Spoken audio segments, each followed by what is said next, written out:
আমি আনন্দের সাথে ঘোষণা করছি, আশার মেয়েরা অনেক কাজ করে, ওরা আমাদের গর্ব, সমাজের দিশা, আমাদের সব বিপদে আপদে পাশে থাকে। ওদের জন্য 750 টাকা করে এপ্রিল মাস থেকে বাড়ানো হলো। 2 হচ্ছে যারা অঙ্গনারী ওয়ার্কার আছে তারাও 8,250 টাকার মতো পায় এরকম, তো ওদেরও 750 টাকা করে বাড়ানো হলো এপ্রিল মাস থেকে। আর যারা আইসিডিএস হেল্পার আছে তারাও 6,000 সামথিং পায় এবং তাদেরটাও 500 টাকা করে 1 এপ্রিল থেকে বাড়ানো হলো। তাদের জীবন শুভ হোক, ভালো হোক, আরো ভালো করে কাজ করুন, ভবিষ্যতে আরো সুযোগ সুবিধা পাওয়ার জন্য আমরা সবসময় মামাটি মানুষের সরকার আপনাদের সাথে ছিল, আছে এবং থাকবে।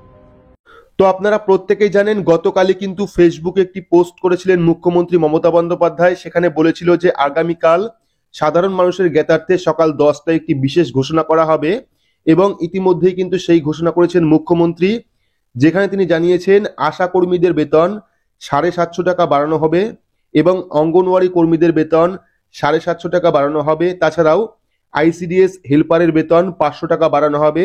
এই ঘোষণা কিন্তু ইতিমধ্যেই মুখ্যমন্ত্রী করেছে।